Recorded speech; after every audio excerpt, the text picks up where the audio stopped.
sa paghatag niya kang Birhen Maria, na mo'y akong subanan, diha sa iyang bukos, nga pagkamong gihatago sa iyang kinapili, pinaagi sa malahutayong pag-alagad o pagtuman sa kabubuton sa Diyos.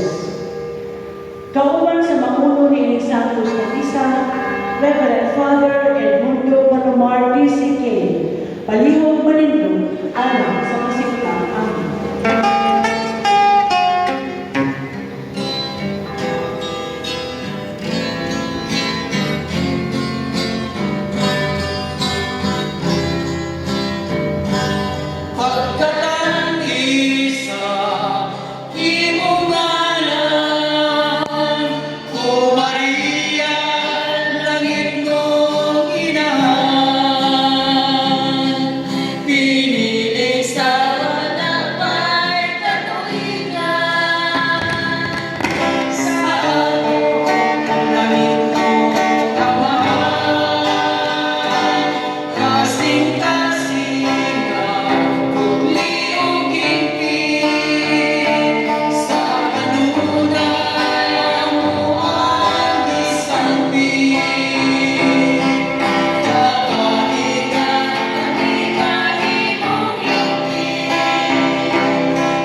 Sa ngalan sa Ama, sa Anak, sa Espiritu Santo. Amen. Ang grasya sa atong Ginoong Jesucristo, ang ugma sa Dios na Amahan, ug ang panaghiyusa sa Espiritu Santo, maana kaninyo. Manaaw sa akin. Nagpadayon kita ni kaunom, nakabuntagon sa atong pagtukaw, pagpangandam sa atong kaugalingon, sa kapistahan sa atong mahal na inahan. Aron mahigit ng angayan sa pagsaulog ng Santos Ministerio, maghinulsog kita sa atong mga sala. Itang tanan, nagagumisa ako sa Diyos na mahal ng pagkasama sa tanan. O kaninyo mga isoro, pinanalawas sa sa una sa pulong sa buwan, o sa pagkakuha sa alimato. Kaya akong sala, akong nagusala, busa ang pagkakasama sa kanya sa tanang mga mga santos, o kaninyo mga isoro, tarayin niyo ang iyang po sa Ginoo.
Maluluyod nga Diyos, likuna ang among kahuyan, aron kami nga nagahandom sa santos nga inahan sa Diyos, malingkawas sa among kasalanan o mga kalapasan, pinabangan sa iyang mga pangamuyo.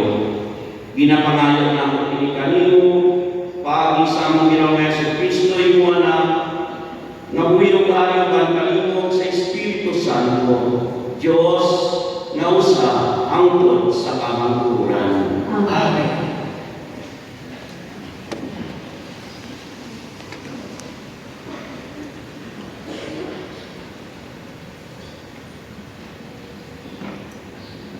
Kinudlo ikan sa sulat ni San Pablo ngadto sa taga-Roma. Ayaw na pahariya ang sala diha sa inyong mga lawas nga may kamatayon, ug ayaw na mataod sa inyong kailigton.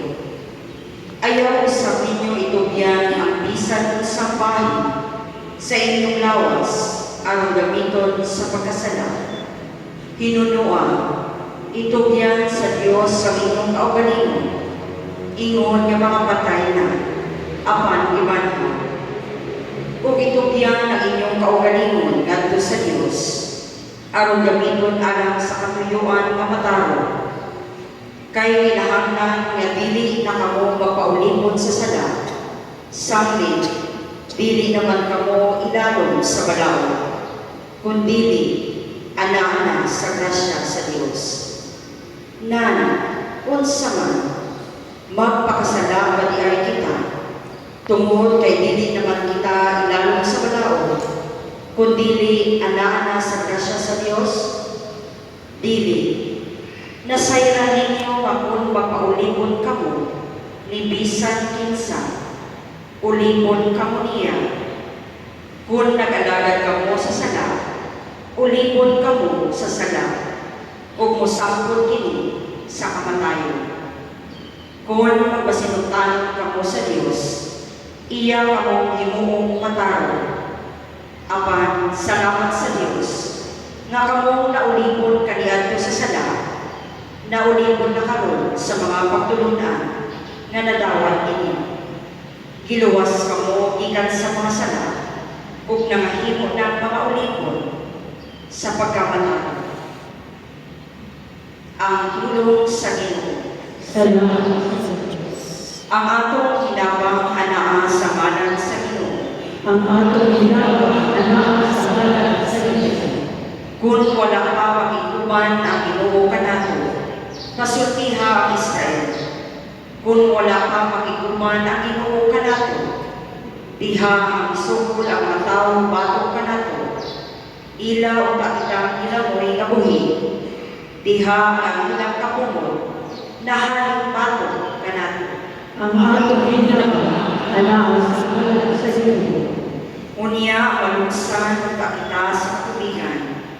Mabanlas ta kita sa masulog nga sapa. Lapaw kanato. Maharus ta kita sa makalinisan nga katubigan. Dayon ang Ginoo kay wala kita niya biyahe nga usa ka tugulon sa ilang mga ginoo. Ang atong ginawang anak sa ngalan sa Ginoo.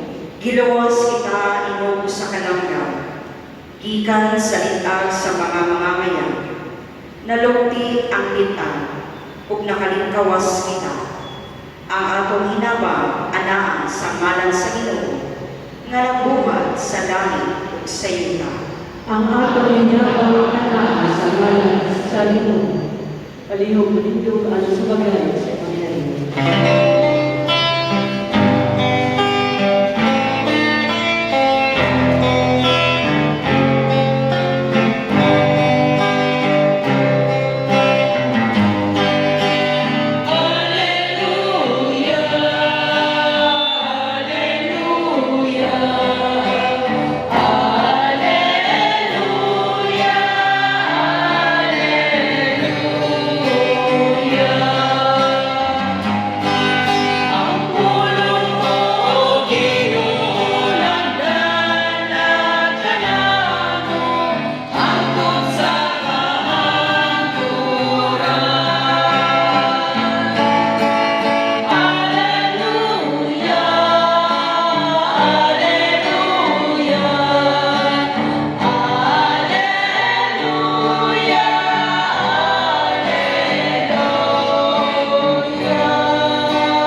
Sa Jesus ningon sa iyang mga tigunan, di man kini kung nahibalo na kung nahibalo pa ang tagbalay kano sa mawot ang kawatan, dili gayon siya mutugot ganong kabon sa kawatan ng iyang balay. Usa ang usa kinahanglan mangandam, kaya anak sa tao muabot sa tagna na wala ninyo siya paabutang. Kunya mingon si Pedro, Ginoo, misugilon ka ba ni isang tingaya alang kanamon lamang o gitumong mo ba kini sa tanan? Ang Ginoo mituba, kinsa baliyay ang buutan o maalamon nga sulubuon. Siya ang tugyanan sa iyang alalon pagdumala sa panimalay o paghatag sa upang mga sulubuon sa ilang pahat sa kalanon sa husto nga panahon. Pulahan katong sulubuon nga makaplagaan sa iyang alalon nga nagtuman niini sa paghibulig niya. Sulbihan mo kamo, ang agalon mag-imo niya itong maong sulubuon nga kinungyanan sa tananiyang katigayunan. Apan kung katong maong sulubuon mo ingon sa iyong kaugalingon, dugay pa mabot ang akong agalon, o kunya musugod siya pagpangunan sa kauban niyang mga sulubuon nga lalaki o babae, o magpalapit ka o inom o magbuhog-buhog, o kunya may balik ang agalon o sa noyana kaadlaw ng sulubuon wala magpaabot kaniya, o sa panahon nga wala niya hibaluli, tagod-taguron siya sa iyang agalon o pahilagumon sa kilanatan sa upang ligoy ng mga sulubuon. Ang sulubuon nga nasayot unsa ang kote pagbuhat kaniya sa iyang agalon apan dili mag-andam o dili magtuman sa ipabuhat, silugan sa daghang natos. Apan ang sulubuon nga wala masayot unsa ang gusto sa iyang agalon o makabuhat o utang nga tungod niini angay siyang natuson, silugan sa periyod nga natos. Ang tao nga gihatagagdaghan, paningagdaghan, apan ang gihatagagdaghan pagayon, paningnan sa o mas daghan pa. Ang Ebanghelyo sa Ginoo.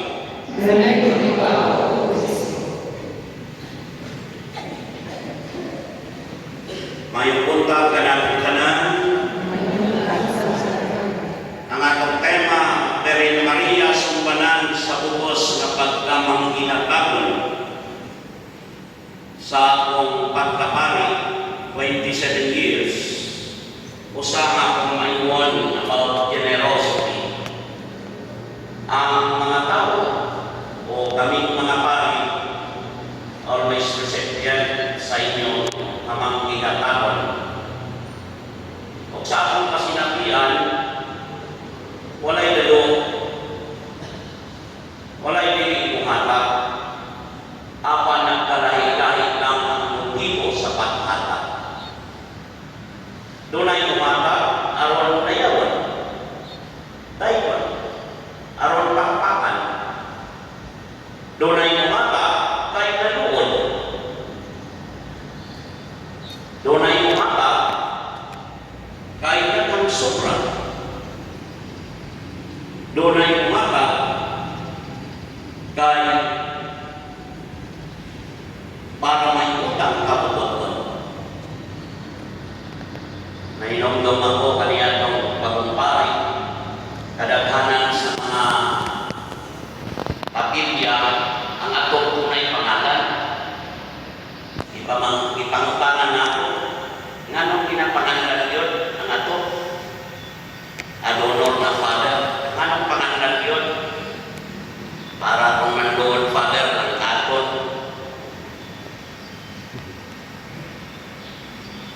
Daghang motibo sa paghatag. Apan ang kamatuoran, makahibalo kita maghatag o manghihatagon kita. Nini ikaw noong nga abuntagon sa atong pagpangandam sa atong kaugalingon, sa kapistahan sa atong mahal na inahan,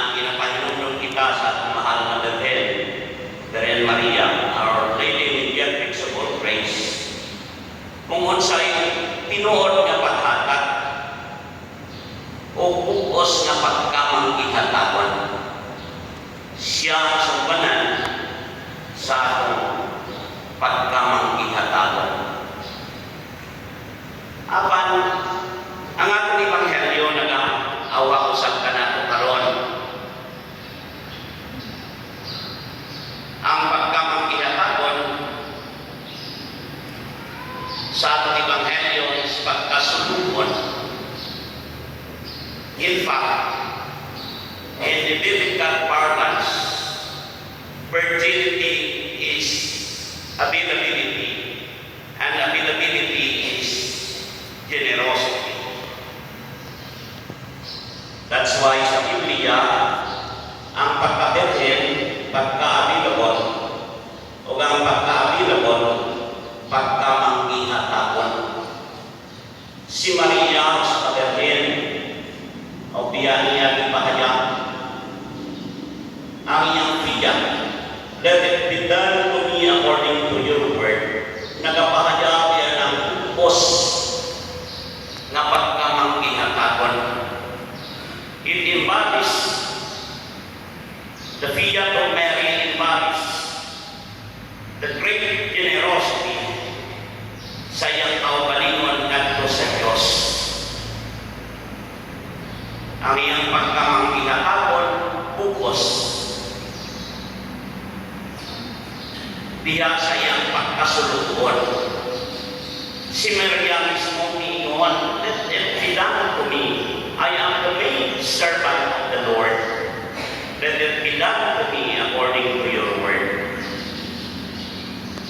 Sa atong ebanghelyo karon, pinakadaghan nga ibalik-balik nga pulong is servant. Sulubuon ato sa Ginoo, ang sulubuon nga kapiyalan, ang sulubuon nga nahibalo. Kapila balik-balikon ang pulong sulubuon. Tunay pulo ka kalidad sa pagkasulubuon nga ang pamanandungan sama ni Maria karon. Una, the quality of a servant, common sense. Ginaingon pa, when we use our common sense, it becomes special. And what is common sense in the context of the parable today? Sa sambihan na atong nagunggan sa atong ebanghelyo, unsay common sense? Be grounded. Ang sulubuon kay wala pa moabot ang iyang agaron, nagsugod og pagpahunan, nagbubugbog, naginom, nagpahuya, dili grounded. To have that common sense as a servant is to be grounded of our being. O usa si Maria sa mga maingon nato, grounded sa iyang kaugalingon, sa dihang ipahibalo siya sa anghel na mahimong inahan sa bukong anak sa Diyos at all sa tanan pa ng mga kaayo o dungog na gihatag kaniya. But Mary nagpabilin nga humble, nagpabilin nga mapaugsanon o grounded sa iyang kaugalingon, isip sulubuon sa Ginoo. Ginawa kita sa pagkakataw sa atong kinabuhi to be always servant of the Lord.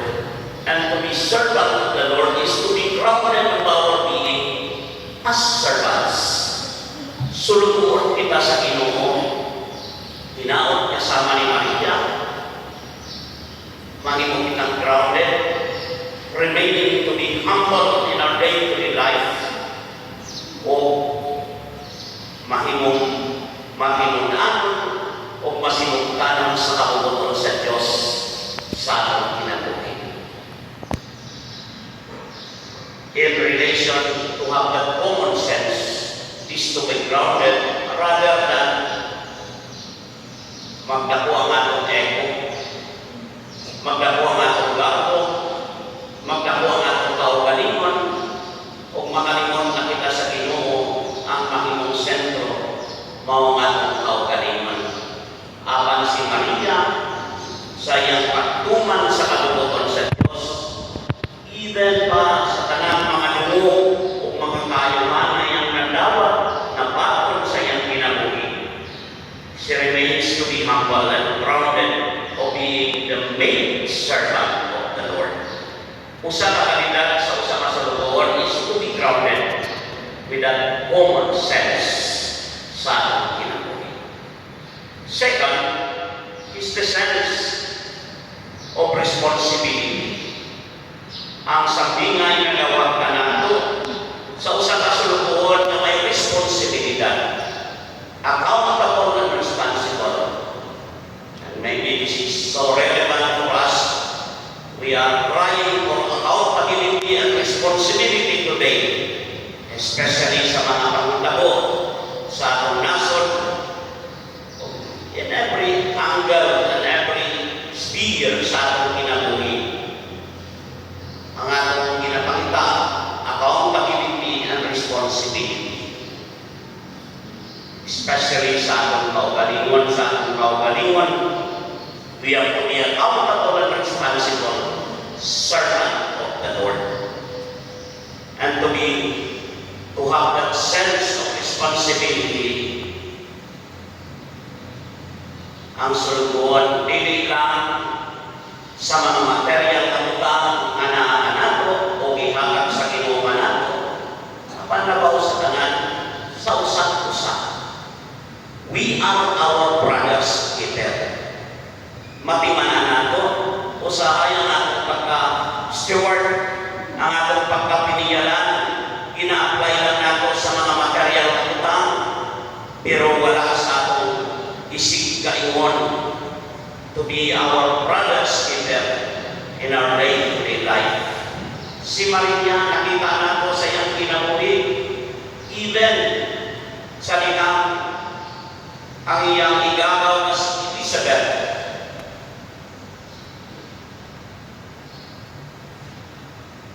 Gigasahan sa Diyos sa kapuan man niya kung sa'y naitabo, bisan pa sa kalisod, from Nazareth down to Karen, bibisita si Maria kay Elizabeth. Tungod sa iyang concern, tungod sa iyang pakikuman, tungod sa iyang solidarity sa iyang igagaw. And to have that sense of responsibility is not only for material things. We are in a very importante nga unang sa atong kinabuhi. Is mahimo kitang responsibilidad sa usa-usa. Mahimo kitang responsable sa usa-usa sa atong isig kaingon. We are our brother's keeper. Tinaod nga niya nato, ipahayag o ipadayag ang atong pagka-suluon, servant. When we are concerned with one another, when we are concerned with our fellow human beings. Now, sama ni Maria, may kabalaka, may concern sa iyang igagaw nga si Elizabeth. Itaw sa the sense of that responsibility of being servant is expressed in our concern and being our brother's keeper sa matag-adlaw sa atong kinabuhi. Ikatulo, the sense of the opportunity. Ang sambingay nagawa ka nato sa pagminumdum, sa pagpanganda. But at the same time, He's telling us na manganda because time is fleeting. Life is short. Life is fleeting. Kung malaki lang ang kinabuhi, temporaryo lang ang kinabuhi. Ang time, ang atong panahon, opportunity, dili na mubalik. Kausa lang, muabot ang oportunidad sa atong kinabuhi. So that, as servants of the Lord, we have that sense of opportunity sa pagkinabuhi sa maayo sa matag-adlaw sa atong kinabuhi.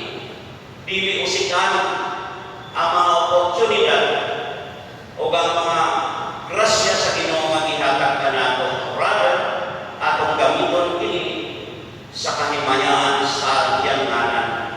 Sama ni Maria sa iyang kinabuhi kung sa man kalisod apan si Maria has that sense of opportunity sa matag adlaw, sa matag higayon o sa matag tawag sa Ginoo nga nahitabo sa iyang kinabuhi. Wala kiyo si kani Maria, rather na iyang pareti, kahanda, diya kanunay sa Panginoon.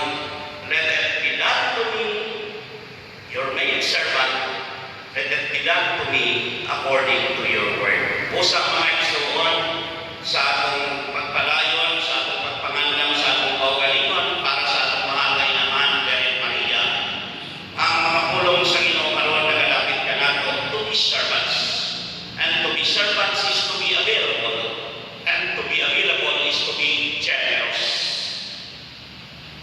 And the parable tells us, nagalapit ka nato to have that common sense.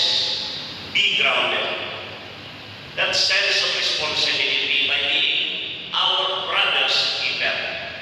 And that sense of opportunity, dili usikan ang mga higayon, dili usikan ang kinabuhi, dili usikan ang panalangin sa Ginoo sa matag usa ka nato. Kining tanan mga igsoon imbatis nasulod nga sa mga pulong ni Maria. Sulugon ako sa Ginoo, matuman ang imong gisulti kanato. Sa susamang paagi, sumbanan ako siya sa pagkamang-bukos na pagkamang gihatapan. Kaya isurrender niya niyang kaugalingon o labaw sa kanan, wala siya pinaka-importante ihatag sa Diyos, ihatag sa Ginoo than herself. Kita man sa matag-adlaw sa atong kinabuhi, our greatest gift sa matag-usa is the self. Atong kaugalingon si Maria sa iyang fiat ni surrender, nitugyan sa iyang kaugalingon sa Ginoo o inhalan niya iyang kaugalingon o nahimong masinungtang sa katutugon sa Diyos tungod kay ipahayag niya ang bukos kapag kamang ihatakon paghatag sa iyang kaugalingon. Amen.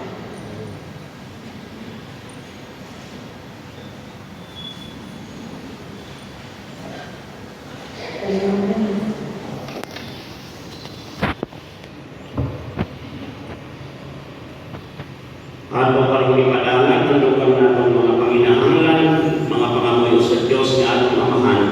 Gihapit kita ni Jesus nga magpabilin sa kanunay nga andam o matinumanon sa pag-alagad. Sama ni Virgin Maria nga matinunanon, mapaubsanon o bukos nga mihalat sa iyang kaugalingon alang sa kabubuton sa Dios. Magampo kita uban sa dakong paglaom o pagsalig. Sa matag pag-ampo ang atong tubag, Ginoo tabami kami nga magpabilin nga andam o manggihatakon. Ginoo tabami magpabilin nga andam o manggihatakon. Nga ang simbahan, pinaagi sa atong Santo Papa Leo, Jose Mon, atong obispo, o mga kaobispuhan, mga pari, religyoso, o mga laicong leaders, nga unta sa kanunay, magpabilin ang huli na espiritu sa pag-alagad o pagkamay katago sa ugalingon, iha, pag-alagad sa katawan sa Diyos.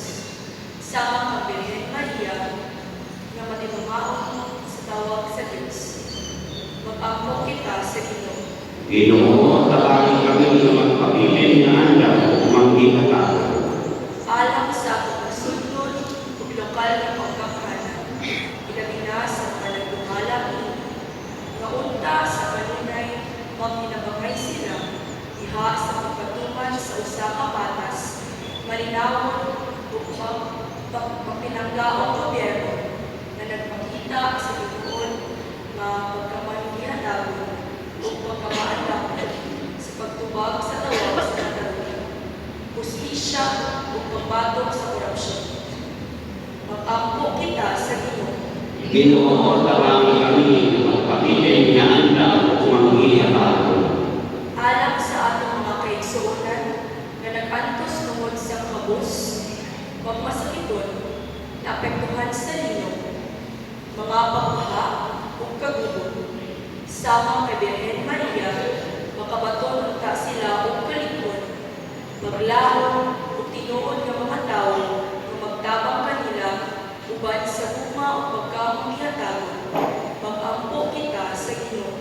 Ginoo, tabangi kami ng magpabilin nga andam o manghihapon. Alam sa mga pamilya na minakayon, hindi sa ating lokalidad, nga ang magkapanimanan, magpuyo maadunay panakiusap, maampuhon, kung kanaa ang diwa sa pagkinabangay. Nga sama ni Maria, magpabilin silang matinudanon ug andam sa pag-alagad sa Ginoo sa matag adlaw. Mag-ampo kita sa Ginoo. Ginoo, tabangi kami ng magpabilin nga andam o manghihapon. Alam ka nato nga anaan ng karon sa pagtanaw nato kay Birhen Maria, matun-an sa nato ang tinuod nga pagkamangyatabon o paghalad sa kaugalingon alang sa uwan ug ang kanunay nga pagpamandam sa pag-abot sa Ginoo. Mag-ampo kita sa Ginoo. Ginoo, tabangi kami ng magpabilin nga andam o manghihapon. Alang sa mga kaigsuonan, natong lihanin ng himing kalibutan nga pinaagi sa paluoy o ugma sa Diyos ug sa mga pag-ampo sa mga magtutoo. Ilang madawat ang kapawalayan o kalinaw nga gisaad sa Ginoo. Mag-ampo kita sa Ginoo. Ginoo, tabangi kami ng magpabilin nga andam o manghihapon. Langit mo nga mga anda, bata, ininam mo mga pagampo nga dala sa paglaw ng pagsari. Paagi sa kanabang ni Birhen Maria, sumbanan sa utos na pagkamang ihatagan. Tabangi kami nga magpabilin kanunay nga andam, matinudanon ug manghihatagon sa pag-alagad kanimo ug sa among isig katao. Pinaagi ni Kristo among Ginoo. Amen. Aliw sa pag-ibig ng kanya.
sa inahan sa imong anak, nangayo nga mahimong ka kami, nga halad nga walay katapusan na alang kanimo, gumikan sa imong grasya. Kini among ipangayo, kinaangin ni Kristo among Ginoo. Ang Ginoo maana kaninyo. Manaos sa kanin. Ibayaw ang inyong kasing-kasing. Amo na ibayaw ngadto sa Ginoo. Magpasalamat kita sa Ginoo nga among Dios. Amay kumatayo. Santos nga Amahan, Diyos na tunay makagagawang sa tanan. Ay mataraw ngayon nga magpasalamat kami kanimo kanunay o sa tanang lapir. Magdayeg sa mga kahitulungan sa imong grasya. Diha sa among pagpalandong sa kanimpitan sa tananimong mga santos. Sa pagsaulog sa handumana ni Maria, Berhen, mao'y lako namong kalibay. Ang paghimaya sa imong gugma ang kanamo, diya sa mga pulong sa awit sa pasalamat. Pagkakahibulungan sa imong nakuhat sa tibuok kalibutan, ang tanan niya kaliwat nagaambit sa imong gugma nga walay kinutuban. Ang imong sa among pagsudong sa kapapaubsan ni Maria ay imong alagad. Imo kaming ibayaw, imo siyang ibayaw sa pagkainahan sa manunubos sa kanang katawhan, nga mao si Kristo among Ginoo. O pusawan sa mga mayroong mga santos sa langit, nagdasangyaw kami sa imong himaya, duyog sa ilang walay punong nga pag-awit.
Santos kayo ikaw, Ginoo, tukuran sa tanang kasantos. Busay padala ang Espiritu sa pagsantos nining mga gasa, aron mahimo kini alang kanamo, nga lawas o dugo sa among Ginoong Hesukristo. Sa pagpasakit sa iyang kaugalingon, mikuha siya upan, mipasalamat kanimo, mibigas o mihakag nining ngadto sa iyang mga tingunan o miingon. Dawa pa kini ninyo nga tanan kana kay kini mao ang among lawas nga igatugyan ana kaninyo.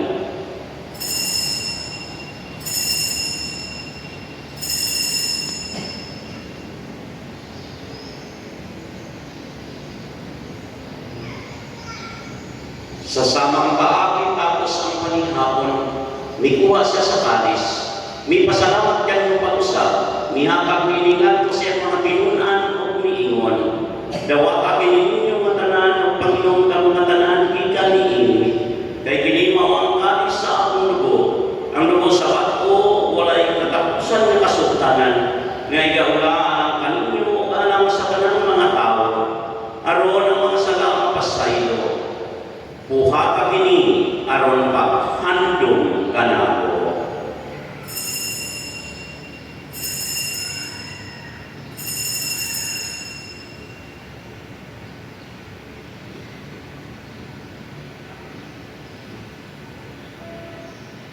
Kini ang misteryo sa pagtuo.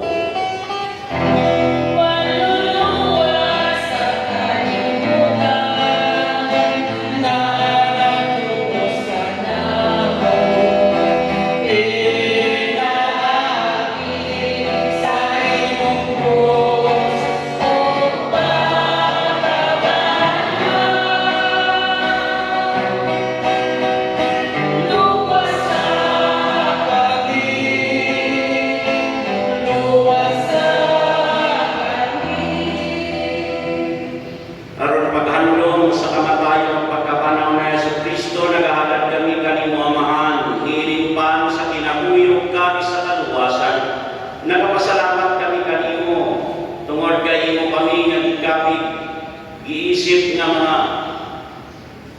angayan nga mo atubang mo alagad kanimo, himuha nga kami nga mga lawat sa lawas ug dugo ni Kristo, magkahiusa diha sa Espiritu Santo. Hinumdumi Ginoo ang imong simbahan sa tibuok kalibutan. Himuha nga mahigpit kami diha sa upa. Uban ni Leo ang Santo Papa, o si Corin ang obispo sa mga kaparian, mga religyoso o kalay kong interesa kag maggustuhan o katilingban. Hinumdumi usapang ang mga igsuon nga nagamatay, malaumon nga mabanaw sila kung tanang nagamatay diha sa imong kaluoy. Dada silang tanang sa pagsudong sa kahayag sa imong panagway. Karoy kami tanan, himuha kami ngayon nga makaambit sa kinabuhing tunay. Uban ni Maria pinakaulay sa Dios, ni San Jose iyang bana, uban sa mga apostoles, ug sa tanan nga mga santos nga nagatuman sa imong kabubuton latas sa katuigan. Ban kanila ikaw nga daigol, ikaw nga mayaman, pinaagi ni Jesu Kristo, imo anak. Kay pinaagi kaniya, uman kaniya, umiya kaniya, ihapad na kanimo makagagawang namaan, diya sa kayusa sa Espiritu Santo, ang tanan nga lumubog himaya, hangtod sa kahangturan.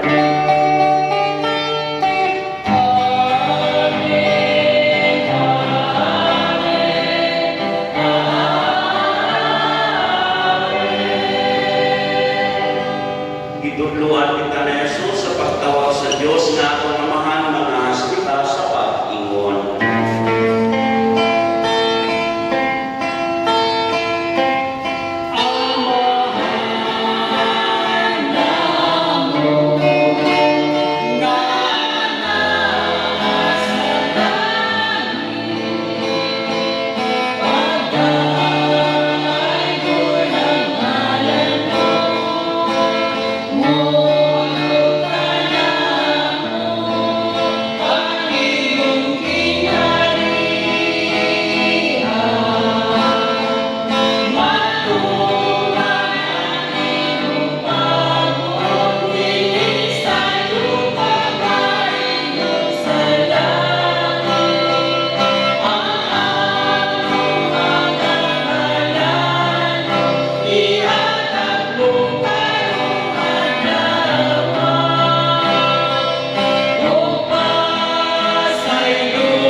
Mangayo kami kanimo Ginoo, mayo kami luwason sa tanang dautan.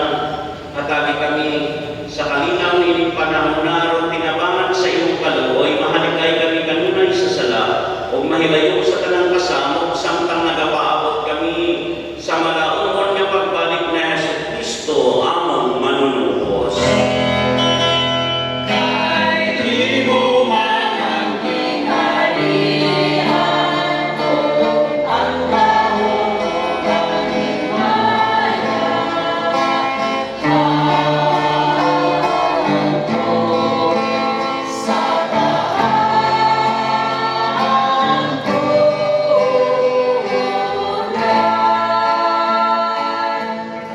Ginoong Jesucristo, nag-ingon ka sa imong mga apostoles, ang kalinaw ibilin ko kaninyo, ang akong kalinaw ihatag ko kaninyo, ayaw tanawa ang akong mga sala, kundi ang pagsalig sa imong simbahan, sibo sa imong kabuoton, hatagi kami sa imong kalinaw ug kahiusa, ikaw ang kabuhi, hari hangtod sa kahangturan. Amen. Ang kalinaw sa Ginoo sa kanunay maanaa kaninyo. Manaw sa kanimo. Atong ipakita timaan sa atong panag inig sa unay.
Mga igsoon, mao kini si Jesu Kristo magi anak na Birhen Maria.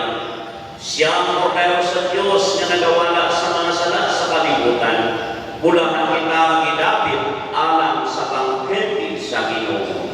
Ginoo, dili ako ang kalawat kanimo, apan ang lamang ang mga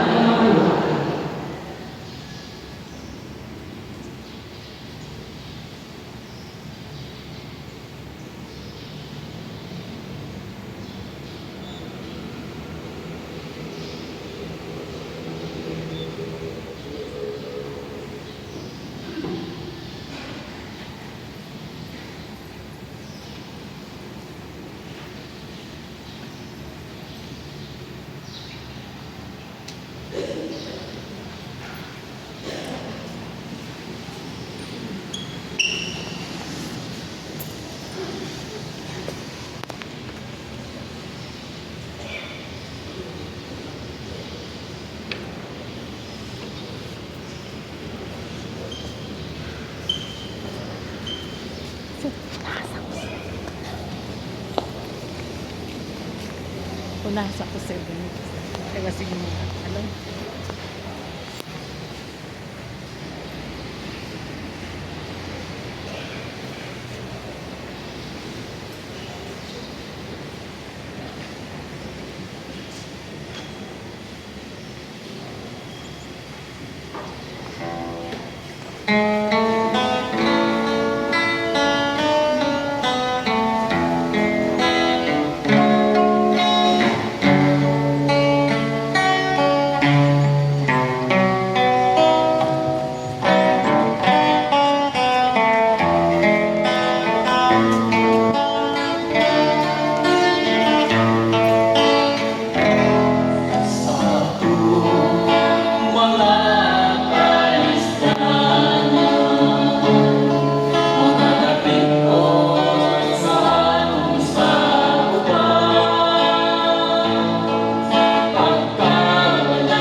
Mag-angkot kita.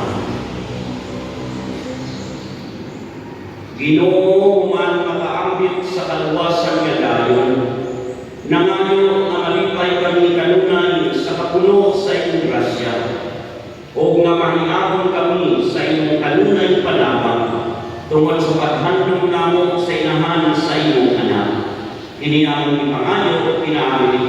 Kristo among Ginoo. Palihog mo dito. Karubutan na ako pasalamatan ng aking last presider, si Reverend Father Edmundo B. Palomar DCK, kauban si Father Fred Palomar. Sila po ang kanan.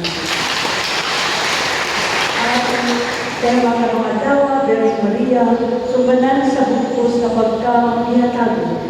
Ang atong bread and wine, Mr. and Mrs. Raquel Bacalangco and family, Choir District 7, sponsors District 7 and 8, GSIS, Meat, Fish and Vegetable Association, Telescope Travel Tour, Charm Radio, 7-Eleven, and the family sponsors. From District 8, San Pedro Calungsod Chapel, Balindo, Mr. and Mrs. Peter and Maria Rosie Flores, Mr. and Mrs. Hermel Dimas, San Miguel Chapel, Balindo, Mr. and Mrs. Lauro and Tess Senior, Mr. and Mrs. Mar, Bert and Perla Lamones, San Miguel Chapel, Lanao, Mr. and Mrs. Maximo Cadiz Sr., Mr. and Mrs. Maximo Cadiz Jr., Our Lady of Fatima Chapel, Lanao, Mr. and Mrs. B. Gonzaga, Mr. and Mrs. Alexander Amran, Immaculate Conception Chapel, Lanao, Mr. and Mrs. Balcazar Flores, Mr. and Mrs. Emmanuel Nader Tamayo, ato sila palakpakan. Ang ato Mass Presider, October 23, Reverend Father Carlo G.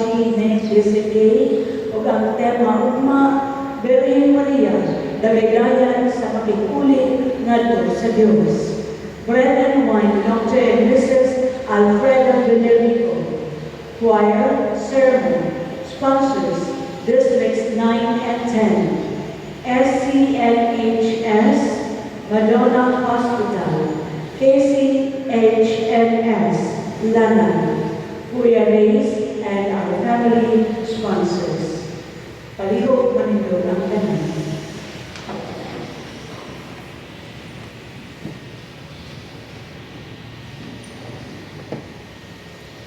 Ang Ginoo maanaw kaninyo. Manaw sa Panginoon. Inupo ang inyong mga ulo para sa bendisyon, panalangin sa ating makagawang na Diyos sa matag panalangin ng ating tuba. Amen. Ang Diyos na pinaanggi sa pag-anak ni Santa Maria Virgen na higugma sa pagtubos sa kaliwat sa mga tao, maghubong punta kaninyo sa iyang panalangin. Amen. Sa kanunay sa tanang gabi, malabanan kamo sa mahal na Birhen, paagi kang kinsa na himo kang tapos sa pagdawat sa magbuot sa kinabuhi. Amen. O kamo nga karong naggawa, nagkatikom, nga madasikon aron pagsaulog sa handunganan ni Maria, magdala ang tao mga grasa sa mga kalipay na espirituhan o sa mga ganti na nangitnon. Amen. O panalanginan kamo sa Diyos na magalagahon sa tanan, ang Amahan, Anak, ang Espiritu Santo. Ang santos na minsan na halat na maglagaw kita ang dadon ang kalinaw o ugma sa Ginoo. Salamat sa Diyos.